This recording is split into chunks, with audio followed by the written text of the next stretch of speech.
Commerce अध्ययन में देखने वाले हम लोग ऑडिटिंग जानेंगे। Important acts and standards related to the conduct of audit, कि जो भी ऑडिटिंग का काम होता है ना, उसको सक्सेसफुल बनाने के लिए किन अधिनियम को फॉलो किया जाता है, कौन से ऐसे प्रमाप और स्टैंडर्ड बनाए गए हैं जिनको फॉलो करना इम्पॉर्टेंट है। ठीक है, तो इस वीडियो में ही देखेंगे। बात करें ऑडिटिंग की मीनिंग की, उसके फीचर्स की, तो मैंने उसका वीडियो बना रखा है। उसका जो लिंक है मैं डिस्क्रिप्शन बॉक्स में दे दूँगी, उसके थ्रू आप उस वीडियो को देख सकते हैं। चलिए स्टार्ट करते हैं इस वीडियो को और देखते हैं important acts and standards of auditing. So in India, various acts and standards have been created for the successful completion of audit work and conduct of audit activities in India. India में auditing का जो काम है ना, उसको successful कामयाब बनाने के लिए कुछ एक्ट्स बनाए गए हैं, कुछ स्टैंडर्ड्स बनाए गए हैं, जिनको फॉलो करते हुए ना हम क्या कर सकते हैं, ऑडिट को कंडक्ट करते हैं ताकि उसे सक्सेसफुल कर सके। ठीक है, तो विच आर एज फॉलोज, देखते हैं कौन कौन से एक्ट्स हैं, स्टैंडर्ड्स हैं, वो जान लेते हैं हम थोड़ा सा। सो यहाँ पर जो फर्स्ट पॉइंट है वो है कंपनीज एक्ट 2013। कंपनीज एक्ट हम सभी को पता है कि जब कभी कोई भी कंपनी, न्यू कंपनी स्टैब्लिश होते तो 2013 के अंडर जो भी रूल्स, रेगुलेशंस, गाइडलाइंस बताई गई हैं उनको फॉलो करना होता है। और अगर वो कंपनी ऑडिटिंग भी करवाती है तो कंपनीज एक्ट 2013 की गाइडलाइंस और रूल्स रेगुलेशंस को फॉलो करना इम्पॉर्टेंट होता है। सो फर्स्ट पॉइंट है यहाँ पर कंपनीज एक्ट 2013, जिसको फॉलो किया जाता है ऑडिटिंग के काम को सक्सेसफुल करने के लिए। ठीक है, second point is chartered accountants act 1949। Chartered accountants act जो कि 1949 है, इसके अंदर जो भी अकाउंट्स का काम किया जाता है किसी भी कंपनी, बिजनेस ऑर्गेनाइजेशन में, वहाँ पर आपको उन सभी स्टैंडर्ड्स को फॉलो करना होता है। जो भी पॉलिसीज़ होती हैं उन सभी को फॉलो करना होता है ताकि जो भी ऑडिटिंग का काम है ना, उसको सक्सेसफुल बनाया जा सके। सो फर्स्ट पॉइंट अगर हम बात करें अकाउंटेंट्स एक्ट 1949 की, तो चार्टर्ड अकाउंटेंट एक्ट्स में कहा गया, इसको दो पार्ट्स में डिवाइड किया गया है। First is accounting standard committee and second is auditing practices board. ठीक है, तो ये दो तरह से का मतलब जब भी ऑडिटिंग काम जो है जब भी कंडक्ट किया जाएगा तो इन दो रूल्स को फॉलो किया जा सकता है, इस दो तरीके से। ठीक है, स्टैंडर्ड कमेटी है, आप उसके रूल्स एंड गाइडलाइंस को फॉलो करते हुए ऑडिटिंग को सक्सेसफुल बना सकते हैं, या फिर जो भी ऑडिटिंग की प्रैक्टिसेस बोर्ड हैं उन्होंने जो भी गाइडलाइंस बनाई हुई हैं उनको हम फॉलो करते हुए चीज़ों को कर सकते हैं। अब इनमें क्या आ जाता है, अकाउंटिंग स्टैंडर्ड कमेटी में अकाउंटिंग से रिलेटेड बहुत सारे स्टैंडर्ड होते हैं।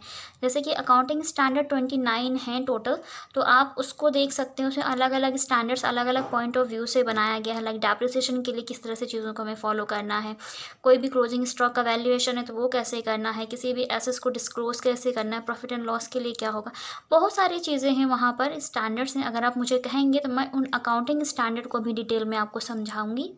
कमेंट सेक्शन मुझे कमेंट करके ज़रूर बताएं अगर आपको लगता है कि मैं आपको अच्छे से समझा पा रही हूँ, तो मैं इसे ज़रूर लेकर आऊँगी, वीडियो को डिटेल में समझाऊंगी कि अकाउंटिंग स्टैंडर्ड क्या होते हैं, कौन कौन से हैं, किस तरह से फॉलो किया जाता है, इन सारी बातों को। ठीक है, अब बात करते हैं ऑडिटिंग प्रैक्टिसेस बोर्ड की, जिसमें आ जाता है ऑडिटिंग एश्योरेंस एंड स्टैंडर्ड। ठीक है, अश्योरेंस स्टैंडर्ड, तो इसमें भी आपकी बहुत सारी चीज़ें आ जाती हैं। जो भी आपका ऑडिटिंग का काम है उसके लिए जो भी पर्टिकुलर स्टैंडर्ड डिसाइड किए गए उनको फॉलो यहाँ पर किया जाता है। एंड नेक्स्ट पॉइंट की बात करते हैं हम यहाँ पर, तो चलिए नेक्स्ट पॉइंट भी देख लेते हैं। So now third point is chartered accountant regulation amended 1980, 1982, 1983। तो चार्टर्ड अकाउंटेंट रेगुलेशन, जो भी आपका चार्टर्ड अकाउंटेंट रेगुलेशन है ना, उसको संशोधित किया गया है। उसमें 3 एक्ट्स हैं जिन्हें फॉलो किया जाता है, 1980, 1982, 1983। इन तीनों के अंदर ही जो भी रूल्स रेगुलेशंस बनाए गए हैं उनको फॉलो करना होता है ऑडिटिंग के टाइम। जब भी आप ऑडिटिंग को कंडक्ट करेंगे, ऑडिटिंग को जो भी काम में उसको शुरू करेंगे, तो उसको कामयाब बनाने के लिए आपको इनके रूल्स और रेगुलेशंस को फॉलो करना होगा। तो ये हो गया एक पॉइंट। और cost and works accountants act 1959। अब बात कर लेते हैं जो भी कॉस्ट एंड वर्क्स अकाउंटेंट्स होते हैं। आपने पढ़ा होगा जब आप सेकेंड ईयर में आए तो वहाँ पे कॉस्ट अकाउंटिंग की जाती है, तो फाइनेंशियल अकाउंटिंग होती है, कॉस्ट अकाउंटिंग होती है, इनकम टैक्स अकाउंटिंग होती है। हर टाइम पर अलग अलग टाइप्स की अकाउंटिंग होती हैं, जो कि आपको पता होगा कि अलग अलग टाइप्स की अकाउंटिंग होती है। मैंने अपने बहुत जो मेरे नए वीडियो, पुराने वीडियोस हैं उनमें मैंने डिस्कस किए हुए हैं ये सारे पॉइंट्स को, तो आप उन वीडियोस को देख सकते हैं। आपको प्लेलिस्ट मिल जाएगी बेसिक थ्योरी नेम से, तो आप वहाँ पर देख सकते हैं, टाइप्स ऑफ अकाउंटिंग मैंने डिस्कस किया हुआ है। ठीक है, तो कॉस्ट अकाउंटिंग का जब काम किया जाएगा तो अगर कॉस्ट अकाउंटिंग का ऑडिटिंग किया जा रहा है तो वहाँ पर हम इसे फॉलो कर सकते हैं 1959 को। कॉस्ट ऑडिट एक्ट 1970 की बात करते हैं तो जो भी यहाँ पर भी जब भी कॉस्ट अकाउंटिंग की जा रही होगी उस कॉस्ट अकाउंट्स को चेक किया जा रहा होगा, जो भी कॉस्ट शीट बनती है, कॉस्ट स्टेटमेंट्स बनते हैं, उनको जब चेक किया जाएगा, ऑडिट किया जाएगा, तो 1970 में जो रूल्स रेगुलेशन गाइडलाइंस बनाई गई हैं इस एक्ट को फॉलो कर सकते हैं। ठीक है, कॉस्ट ऑडिट रूल्स 2001। अब कॉस्ट ऑडिट रिपोर्ट 2001, इसके लिए भी क्या है, जो भी आप कॉस्ट ऑडिटिंग करेंगे तो आप उसके लिए ये रूल भी फॉलो कर सकते हैं। तो बहुत सारे ना एक्ट बनाए गए हैं, स्टैंडर्ड्स बनाए गए हैं, जिनमें से कुछ का ही यूज़ करके आपको क्या करना होता है, ऑडिटिंग को करना होता है, ऑडिटिंग का काम किया जाता है। जो भी ऑडिटर्स होते हैं किसी भी कंपनी के अकाउंट्स को जब ऑडिट करते हैं ना, तो वो इनमें से किसी एक एक्ट की गाइडलाइंस को, रेगुलेशंस को फॉलो करते हैं तो बहुत सारे, लेकिन किसी एक को ज़रूर फॉलो करते हैं, तभी वो मान्य होता है, तभी वो वेरीफाइड माना जाता है। ठीक है, तो आप कॉस्ट कर रहे हैं तो आपको इसमें से किसी एक को यूज़ कर सकते हैं, कॉस्ट ऑडिट कर रहे हैं तो। ठीक है, the controller and auditor general act 1969। तो बात करते हैं यहाँ पर हम द कंट्रोलर की। तो यहाँ पर ये जनरल है, यहाँ पे मैंने जनरल एक्ट 1969, तो इसके अंदर भी क्या कर सकते हैं, जो भी ऑडिटर्स है ना वो इसे भी फॉलो कर सकते हैं ऑडिटिंग का काम करने से पहले, जो भी रूल्स रेगुलेशंस बनाए गए हैं। And second is the auditors of India publicised audit code.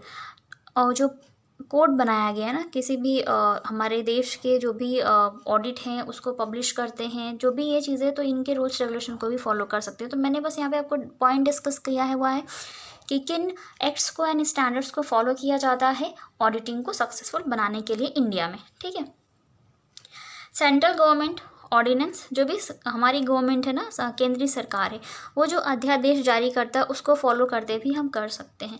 SEBI means security board of India. आप सभी जानते हैं कि सेबी क्या है, सिक्योरिटी बोर्ड ऑफ इंडिया। तो सेबी में जो चीज़ें बनाई, सॉरी यहाँ पे एक पॉइंट गायब हो गया, सिक्योरिटी एक्सचेंज